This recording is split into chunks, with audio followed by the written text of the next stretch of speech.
सभापति महोदय, कहने को तो मंत्री महोदय यही कहेंगे कि बिल में केवल एफआरबीएम एक्ट में कोविड महामारी के कारण 21-22 से लेकर 24-25 तक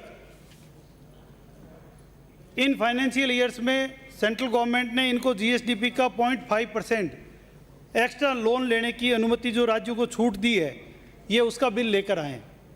लेकिन सभापति महोदय, ये इतनी छोटी बात नहीं है।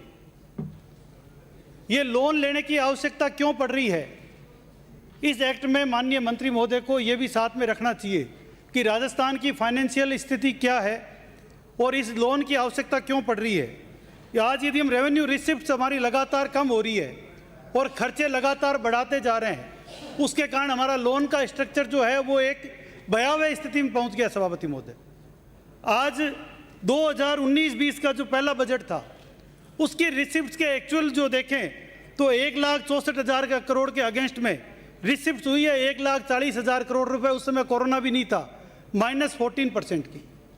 और 20-21 की रिसिप्ट्स अब भी आ गई है सामने, उसके भी एक्चुअल्स आ गए हैं जो अगली बजट में ले आएंगे।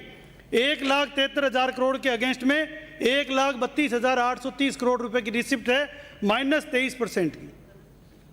सभापति महोदय, और अभी 2021 की जो ये 4 महीने की जो चौमाही गई है, इसमें 1,84,000 करोड़ का जो प्रोजेक्शन था उसका अभी तक केवल 25% टारगेट अचीव हुआ है, 46,000 करोड़ रुपए। और इसी में गुजरात, मध्य प्रदेश, कर्नाटक, ये सब लोग जो है वो 30% से ऊपर रिसिप्ट चल रही है। सभापति महोदय, जबकि बजट में इसी सदन में माननीय मंत्री जी ने जब ये बजट था तब सरकार ने कहा था कि हम इस बार की रिसिप्ट 30.72% की ग्रोथ के साथ करेंगे। सभापति महोदय, अभी सिरोही से आने वाले माननीय सदस्य बता रहे थे कि किस प्रकार से लोन का बढ़ा और बीजेपी गवर्नमेंट में बढ़ गया था। सभापति महोदय, मैं सदन को इस सच्चाई से अवगत करवाना चाहता हूं कि आज राजस्थान पे 2020-21 की समाप्ति वर्ष पर जो कर्जा था वो 4,09,000 करोड़ का कर्जा था और 4,57,000 करोड़ के कर्जे का प्रोजेक्शन सरकार ने किया था। इसमें से कितना कर्जा था? 2018-19 तक ये कर्जा 3,11,000 करोड़ था, जिसमें से भाजपा की सरकार में 5 साल में मात्र 1.64 लाख करोड़ का कर्जा लिया गया था। बाकी का कर्जा 2.5 साल की इस सरकार ने 2.5 साल के छोटे से पीरियड में अब तक 1 लाख करोड़ से ज्यादा का कर्जा ले चुकी है। यदि इसका आंकलन देखो तो आज तक की सरकारों ने जितना कर्जा लिया है उसका 25% कर्जा सरकार केवल इन 2.5 साल में ले चुकी है। इसलिए इस एफआरबीएम एक्ट की इनको जरूरत पड़ रही है कि इस लोन को स्ट्रक्चर बढ़ाया जाए।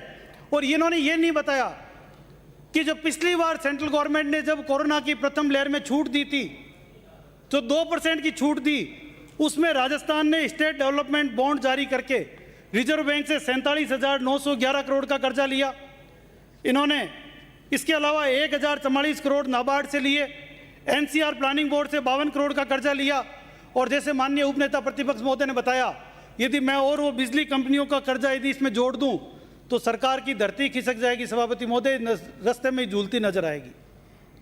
सभापति महोदय, ये सरकार प्रति वर्ष क्यों आवश्यकता पड़ रही इनको कर्जे की, ये नहीं बता रहे कि प्रति वर्ष 25,000 करोड़ रुपए केवल ब्याज में चुका रही है, केवल ब्याज में। वर्ष 2020-21 में पूरे वर्ष में राजस्थान के विकास के लिए केवल 14,988 करोड़ था। इस 2021 गया है, केवल 14,988 करोड़ का विकास हुआ था। और यदि इसमें ऐसे समय था जब कोरोना की काल परिस्थितियां थी, लेकिन उस समय भी माननीय स्वास्थ्य मंत्री महोदय बैठे हैं, मेडिकल इंफ्रास्ट्रक्चर की सबसे ज्यादा आवश्यकता थी, उसके डेवलपमेंट में सबसे ज्यादा जरूरत थी। यदि उस अकाउंट को भी देखें, यदि उस सोशल सेक्टर को देखें तो उसमें मात्र 7,641 करोड़ रुपए खर्च किए थे, जबकि एस्टीमेट था 9,749 करोड़ रुपए का। सभापति महोदय, सरकार बिल्कुल बेपटरी हो गई है। कहां पर खर्च करना था और कहां पर खर्च हो रहा है, कहां पर डेवलपमेंट करना था और कहां ब्याज में पैसा जा रहा है, यह सरकार के बूते की बात नहीं रही। इसमें यदि देखो आप, ये सबसे प्रायोरिटी सेक्टर था, उसके बाद भी। और सबसे बड़ी गड़बड़ी कहां हुई सभापति महोदय, कि ये 0.5% जीएसडीपी का लोन लेंगे। मैं आपके सामने वो आंकड़ा बता रहा हूं जिसको पूरा झूठ के आधार पर ये प्रोजेक्शन की बैलेंस शीट बनाई। 2020-21 का जो ये बैलेंस शीट थी 21-22 की, उसमें सभापति महोदय जीएसडीपी की ग्रोथ सरकार ने मानी है, 25.10% की ग्रोथ मानकर बजट बनाया और बजट का स्ट्रक्चर 2,50,000 करोड़ किया ताकि जीएसडीपी बढ़ाकर दिखाकर ये लोन ज़्यादा ले सके।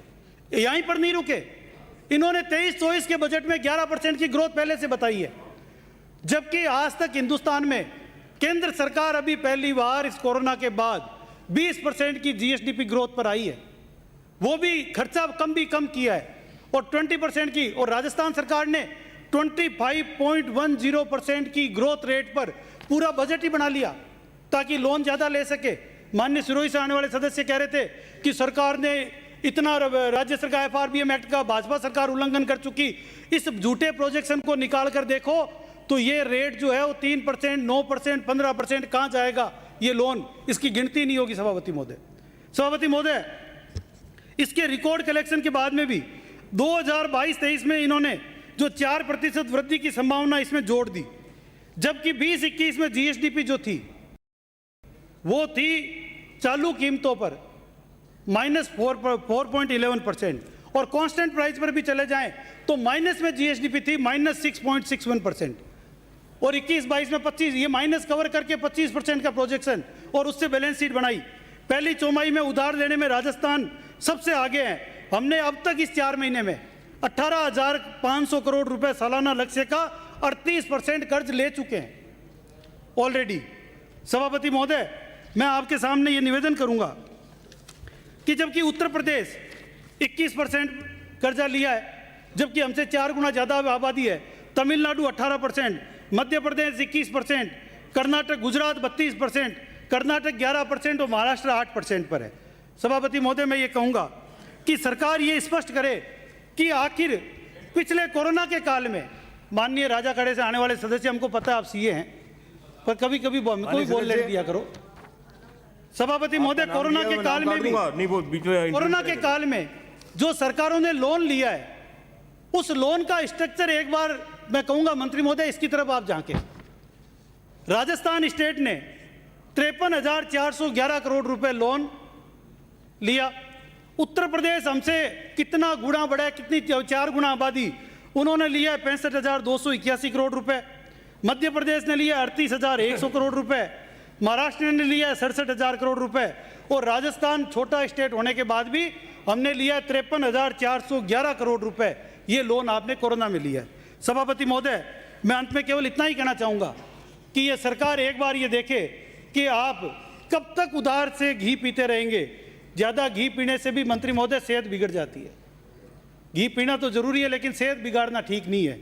मैं ये कहूँगा कि आप बड़े बड़े ऐलान करते हैं, आप बिना किसी नियोजन के बखान करते हैं। लक्ष्य को प्राप्त करने की आपकी क्षमता नहीं, सिर्फ रेत का महल बनाने का आप काम करते हैं। सभापति महोदय, मेरा आपसे निवेदन है कि इस एफआरबीएम एक्ट को आप मंत्री महोदय को समझाएं कि ये लोन लेने की आदत कम डालें। ये इस गति से लोन नहीं लें कि केवल लोन ही लेते रहें और बाकी सब चीज़ें भूल जाएं। आज राजस्थान की ऑडिट रिपोर्ट भी आ गई है। इस ऑडिट रिपोर्ट पर यदि मंत्री जी एक बार नज़र डालेंगे तो आप देखेंगे कि आप कौन से सेक्टर में आपने अचीव किया है। आप एक भी सेक्टर उठाकर बता दो, पूरी राजस्थान के बजट को आप 7 सेक्टर्स में डिवाइड करते हो। मंत्री महोदय, आप जवाब में जरूर बताएं कि किसी भी एक सेक्टर से एक्चुअल्स में आपने जो एस्टिमेटेड ग्रोथ थी उससे ज़्यादा अचीव किया है। ये मैं आपसे निवेदन करूंगा। बहुत बहुत धन्यवाद सभापति महोदय। श्री बिहारी लाल।